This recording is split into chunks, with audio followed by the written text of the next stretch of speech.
We're near the top of Mount Batur, a little way to go. We did some recording down below at the temple, and a few views from up there, down there, sorry. And now we're up here. And the view is just getting more beautiful and more beautiful. Lots of farmlands you can see down here. Now always with the active volcanoes, the land is pretty fertile. So let's go on. I think there's a lesson for us, a spiritual lesson for us in that as well, the fertile land. With the idea of the parable of the soil. You know, the sower, as most knows it. Verse 12, John 14:12. Truly, truly, I say to you, whoever believes in me will also do the works that I do, and greater works than these will he do, because I'm going to the Father. Again, starts off with the idea of truly, truly, double, like Joseph had the two dreams, Pharaoh had the dreams twice. Okay, to make sure that these things are really going to happen. So again, because you say truly, truly, again, just sure this is going to happen. So if you believe in him, then they will do the works that Jesus does. And since he is going to the Father, that person will even do greater deeds than Jesus did. Okay, now, just on the this verse is, like so many other verses in the Bible, misinterpreted or interpreted in such a way so as to get from it what they want to get from it.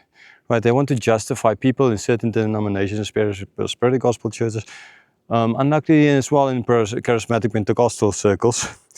They try to show us, no, some other miracle happened in the church. And then they say, but no, Jesus said we're going to do greater miracles than what he did. But I've never heard of any prosperity gospel preacher or Pentecostal or any from Baptist or Reformed, Lutheran, Anglican, Church of England, Methodist, Roman Catholic, Eastern Orthodox. I haven't heard of any claiming to heal the eyes of someone born blind. So if no one has done that yet, or at least maybe some might claim it, I've never heard, maybe some claims it, but some doctors have, but that's a little bit on a different level. Okay, so what does that mean then? Did Jesus lie here? He just said he's the truth. So it can't be that he lied, since no other person has healed the eyes in a miraculous way, in a supernatural way, the eyes of someone born blind. Actually, I even think sometimes now with the idea of supernatural, natural, I think kind of maybe the natural ways, just because I see natural and supernatural as kind of the same thing. The only thing that's supernatural is God. Okay, for me, supernatural is, we don't call, if you help an elephant drowning in the mud, a baby elephant drowning in the mud, you help it. You don't call it supernatural. You're material, he's material, it's just material. It's that your law of help, which is then outside the matter in a certain sense, is the thing that played a role here. So that's what I kind of mean here.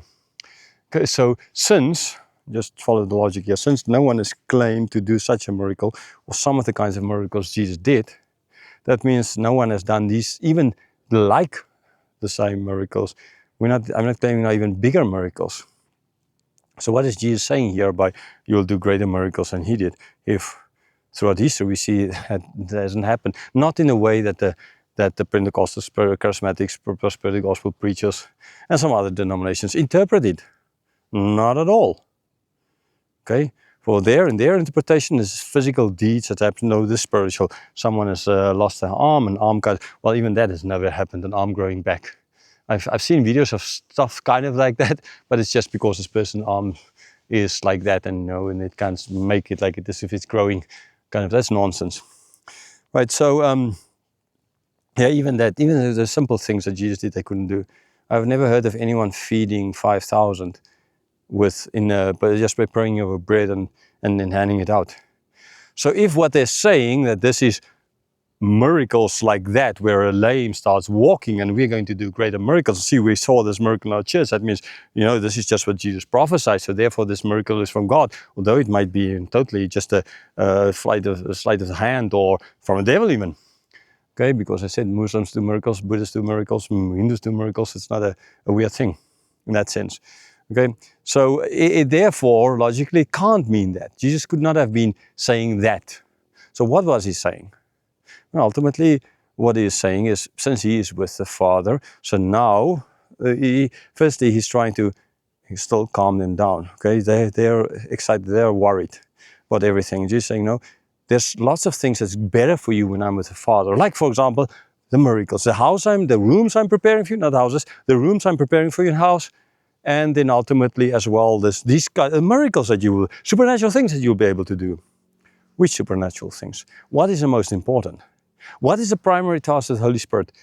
To feed people, to heal people, to have people speaking tongues? Is that the primary role of to prophesy?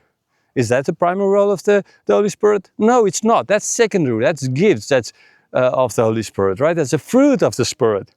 That's not the primary role of the Spirit. Like, not the primary role of Jesus dying on the cross was not our salvation. It was the glory of God. The primary role of the Spirit is to give us new hearts, to change us. That is the new birth. That is the primary role of the Spirit. So when Jesus, in his time, how many people got new birth? Yes, lots of people believed. Did they really? Did they really truly understand? So ultimately, this is what Jesus is pointing out, the fact that he with the Father, now the Spirit can come. The Spirit is going to do that, not just for a few, but over the whole world. Jesus as man is in one place. But when the Spirit, when he's with the Father and the Spirit is over the whole planet, then someone in South America can get a new heart. Someone in Australia can get a new heart. It doesn't matter. All over the world, people can get new hearts. Right? So he's not concentrated in one little Israel anymore. He's over the whole world because of the Spirit. And that is what Jesus meant by this. They will go do greater deeds than he did.